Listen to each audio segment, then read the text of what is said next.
यह कहानी पढ़ने से पहले अपने कमरे का दरवाज़ा ठीक से बंद कर लें, क्योंकि इस कहानी के शब्द सिर्फ कागज़ या स्क्रीन पर नहीं रहेंगे। ये आपके दिमाग की उन परतों में घर कर लेंगे जहाँ डर का जन्म होता है। क्या आपको महसूस हो रहा है कि आपके पीछे की हवा अचानक ठंडी हो गई है? क्या आपको लगता है कि वो परछाई जो अभी कोने में हिली वो सिर्फ आपकी आंखों का धोखा थी? मुड़कर मत देखिएगा, क्योंकि ये कहानी एक अभिशाप है और इसे पूरा सुनने के बाद आप कभी अकेले नहीं रहेंगे। वह आपके साथ होगा।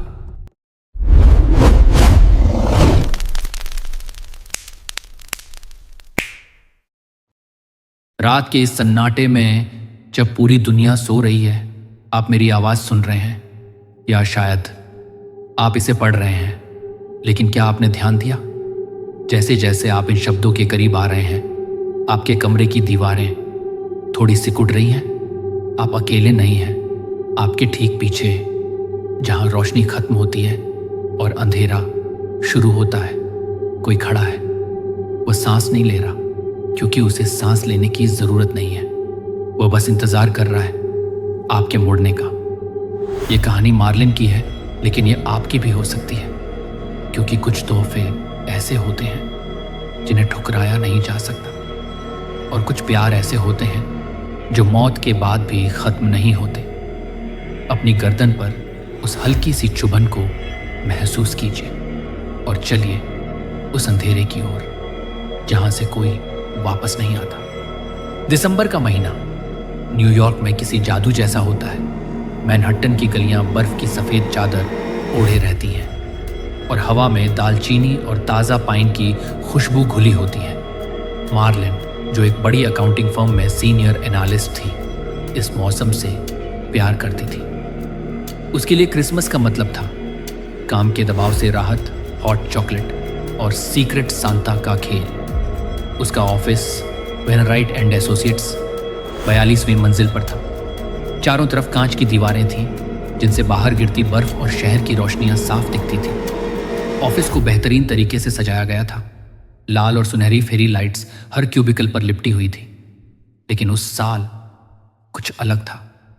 एक अजीब सी ठंडक थी जो हीटिंग सिस्टम के बावजूद खत्म नहीं हो रही थी। मार्लिन, तुम्हारा तोहफा, उसकी सहेली सारा ने चिल्लाकर कहा। मार्लिन की डेस्क पर एक बॉक्स रखा था। वह बाकी तोहफों जैसा नहीं था, जहां बाकी सब चमकीले लाल और हरे कागजों में लिपटे थे। मार्लिन का बॉक्स काले रंग के कागज में था। वह बहुत अजीब था। जब मार्लिन ने उसे छुआ तो उसे लगा जैसे वह कागज नहीं, बल्कि किसी पुराने जख्म के ऊपर जमी हुई सूखी खाल हो। वह खुरदरा था और छूने पर उंगलियों में एक अजीब सी झंझनाहट पैदा कर रहा था। उस पर एक बैंगनी रंग का रिबन था जो इतना कसकर बंधा था जैसे किसी का गला घोंटा गया हो। मार्लिन ने धीरे से रिबन खोला। जैसे ही उसने बॉक्स का ढक्कन हटाया, एक तेज सड़ांत उसकी नथुनों से टकराई। ये ऐसी गंध थी जैसे पुरानी गीली लकड़ी और बहुत समय से बंद पड़े किसी तहखाने की हवा मिल गई हो। अंदर एक छोटा सा सांता क्लॉज का डेकोरेशन पीस था, पर वह प्यारा नहीं था, वह डरावना था। उस सांता की रुई पीली और गंदी थी, जैसे उसे किसी गटर से निकाला गया हो। उसका एक हाथ कोहनी से टूटा हुआ था और लकड़ी के अंदर का ढांचा बाहर निकला था। लेकिन सबसे भयानक थी उसकी आंखें। वहां कोई कांच या मोती नहीं थे। आंखों की जगह 2 सफेद पत्थर धंसे हुए थे, जो बहुत हद तक इंसानी मोतियाबिंद वाली आंखों जैसे लग रहे थे। मार्लिन को लगा कि वह गुड़िया उसे देख रही है। उसने उसे झटके से बॉक्स में वापस डाल दिया। किसने भेजा होगा या? उसने बुदबुदाते हुए आसपास देखा। ऑफिस के सभी लोग अपने अपने काम में व्यस्त थे, हंस रहे थे, गा रहे थे। किसी का ध्यान उस पर नहीं था। उस दिन के बाद से मार्लिन को महसूस होने लगा कि ऑफिस की हवा भारी हो गई है। जब भी वह अपनी डेस्क पर बैठती, उसे लगता कि वह छोटी गुड़िया जिसे उसने दराज में बंद कर दिया था, अंदर से खुरच रही है। रात को देर तक काम करते समय जब ऑफिस की लाइट्स डिम हो जाती, उसे सन्नाटे में एक आवाज सुनाई देती, एक धीमी दबी हुई हंसी, जैसे कोई बहुत दूर से या शायद जमीन के नीचे से हंस रहा हो।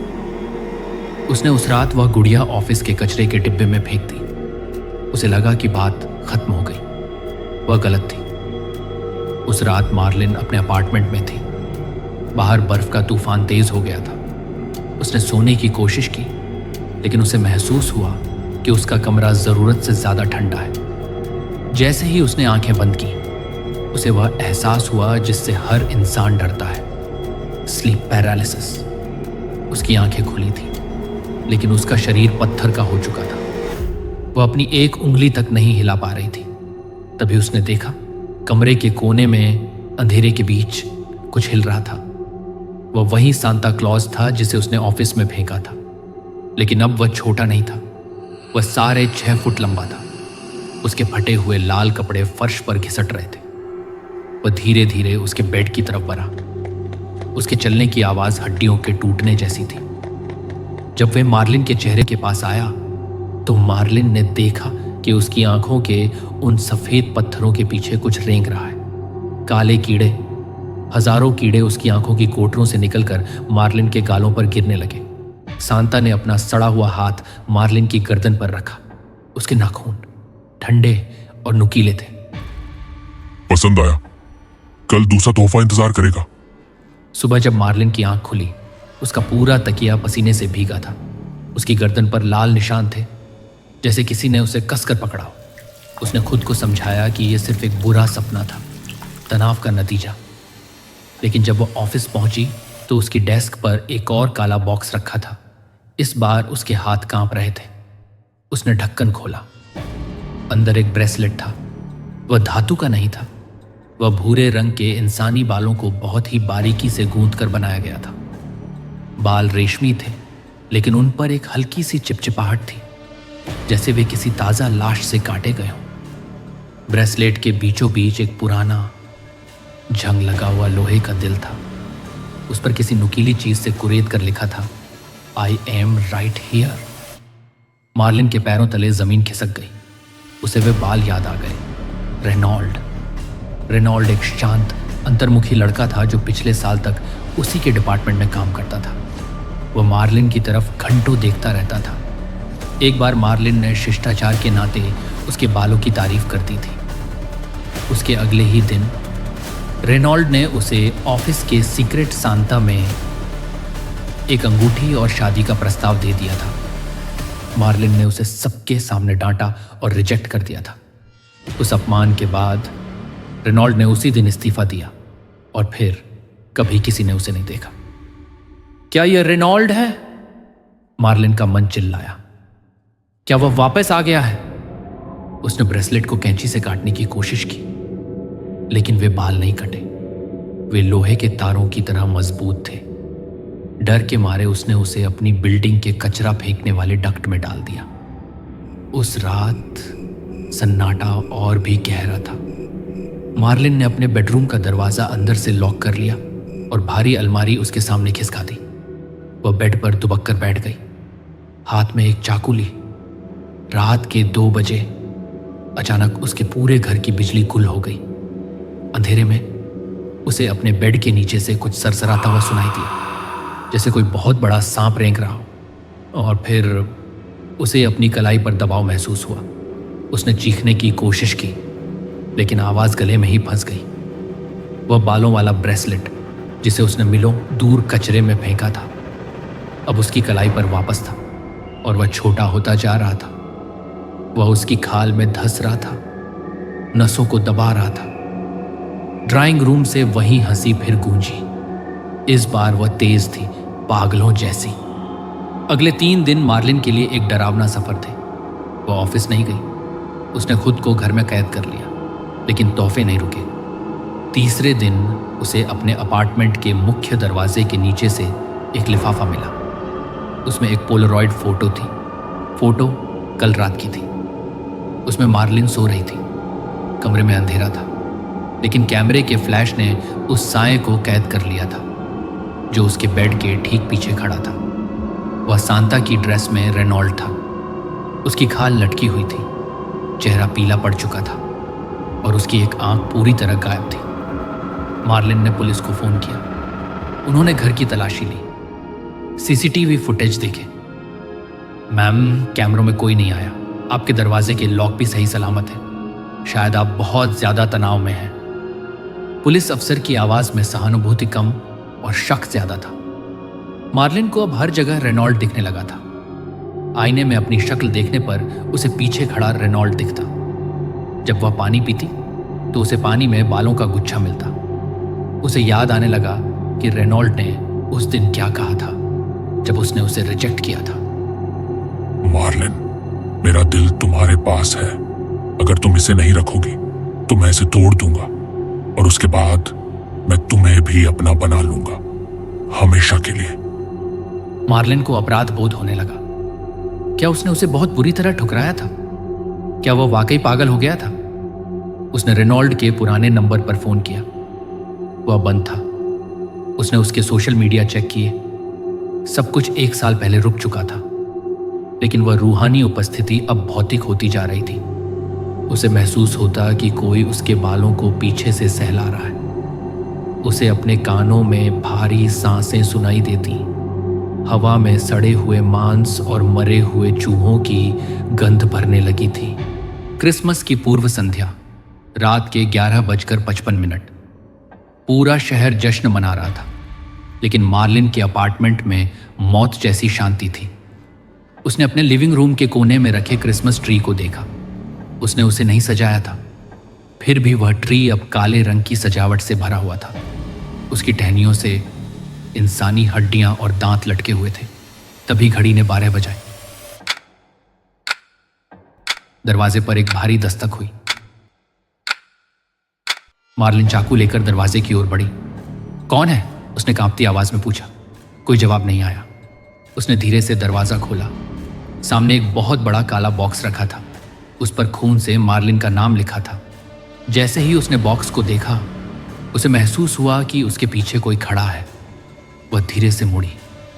वह वही था, रेनॉल्ड। वह सांता की उस फटी हुई पुरानी ड्रेस में था। उसका शरीर हड्डियों का ढांचा मात्र रह गया था। उसकी खाल जगह जगह से फट गई थी और अंदर से काली मिट्टी गिर रही थी। उसकी आंखों की जगह सिर्फ अंधेरा था। तुम मर चुके हो, मार्लिन की आवाज मुश्किल से निकली। मरना तो बस शुरुआत थी मार्लिन। रेनॉल्ड की आवाज उसके दिमाग के अंदर गूंजी। तुमने मेरा दिल तोड़ा था, इसलिए मैंने खुद को तुम्हारे गार्डन में जिंदा दफना दिया। क्या तुम्हें पता है कि मिट्टी के अंदर ऑक्सीजन खत्म होने में कितना समय लगता है? क्या तुम्हें पता है कि जब कीड़े आपकी जिंदा आंखों को खाना शुरू करते हैं तो कैसा महसूस होता है? मार्लिन पीछे हटी, लेकिन वह हर कदम पर उसके करीब आता गया। मैंने हर दिन, हर रात उस अंधेरी कब्र में तुम्हारा नाम लिया। मैंने अपनी उंगलियों से उस ताबूत को तब तक खुरचा जब तक मेरे नाखून अलग नहीं हो गए, सिर्फ तुम्हारे पास आने के लिए। आज हमारा मिलन होगा। मार्लिन ने चाकू चलाया, लेकिन वह रेनॉल्ड के शरीर के पार हो गया, जैसे वह धुआं हो। रेनॉल्ड ने उसे अपनी ठंडी, सड़ती हुई बाहों में भर लिया। मार्लिन को महसूस हुआ कि उसके फेफड़ों में हवा की जगह ठंडी मिट्टी भर रही है। उसकी चीखें दीवार के पार नहीं जा पा रही थी। 2 दिन बाद पड़ोसियों ने बदबू की शिकायत की। जब पुलिस ने दरवाज़ा तोड़ा तो उन्हें मार्लिन लिविंग रूम के सोफे पर बैठी मिली। वह मर चुकी थी, लेकिन उसकी मौत सामान्य नहीं थी। उसकी आंखें पूरी तरह से काली हो गई थी, जैसे उनमें किसी ने स्याही भर दी हो। उसके चेहरे पर एक भयानक मुस्कान जमी हुई थी। पूरे घर की तलाशी ली गई, कहीं भी किसी के घुसने के निशान नहीं थे। लेकिन जब फॉरेंसिक टीम ने मार्लिन के गार्डन की खुदाई शुरू की तो उन्हें वह मिला जिसने पूरे न्यूयॉर्क को हिलाकर रख दिया। मार्लिन के बेडरूम की खिड़की के ठीक नीचे 3 फीट गहरी मिट्टी में एक ताबूत मिला। उसके अंदर रेनॉल्ड की लाश थी, लेकिन वह 1 साल पुरानी नहीं थी। वह सिर्फ 10 से 12 दिन पुरानी थी। मेडिकल रिपोर्ट ने पुष्टि की कि रेनॉल्ड ने खुद को जिंदा दफनाया था। ताबूत के अंदर की लकड़ी पर मार्लिन का नाम हजारों बार खुदा हुआ था। रेनॉल्ड ने अपने आखिरी पलों में अपनी उंगलियों की खाल घिस दी थी। लेकिन सबसे डरावनी बात तब पता चली जब मार्लिन का पोस्टमार्टम हुआ। डॉक्टरों ने जब उसका पेट खोला तो वे सन्न रह गए। मार्लिन के पेट के अंदर उसकी आंतों के बीच वह छोटा सा सांता क्लॉज का डेकोरेशन पीस रखा था, वही जिसे मार्लिन ने पहले दिन फेंक दिया था। वह सांता अब सड़ा हुआ नहीं था, वह बिल्कुल नया चमक रहा था और उसकी आंखों की जगह अब सफेद पत्थर नहीं बल्कि मार्लिन की असली आंखें लगी हुई थी। मार्लिन और रेनॉल्ड अब एक ही कब्र में हैं। पुलिस ने केस बंद कर दिया है, लेकिन वह ऑफिस जहां यह सब शुरू हुआ था वहां की 42वीं मंजिल आज भी रात को बहुत ठंडी रहती है। नए कर्मचारी बताते हैं कि कभी कभी जब वे देर रात काम करते हैं तो उनकी डेस्क पर एक काला बॉक्स दिखाई देता है। वे कहते हैं कि सन्नाटे में एक लड़की की और एक आदमी की मिली जुली हंसी सुनाई देती है। आप अभी ये कहानी सुन रहे हैं। क्या आपने चेक किया कि आपका सीक्रेट सांता कौन है? क्या आपने उस तोहफे को गौर से देखा है जो आपके घर के कोने में रखा है? याद रखिएगा, रेनॉल्ड ने रास्ता दिखा दिया है। प्यार अगर सच्चा हो तो मिट्टी की दीवारें उसे नहीं रोक सकती। और अगर आपने ये कहानी पूरी पढ़ ली है तो अब आप भी उस खेल का हिस्सा हैं। अगली बार जब आप सोएंगे तो शायद आपको भी महसूस होगा कि आपके बेड के नीचे से कोई धीरे से कह रहा है, तुम्हारा तोहफा अभी बाकी है, मुड़कर मत देखिएगा, क्योंकि वह अब आपके पीछे ही खड़ा है।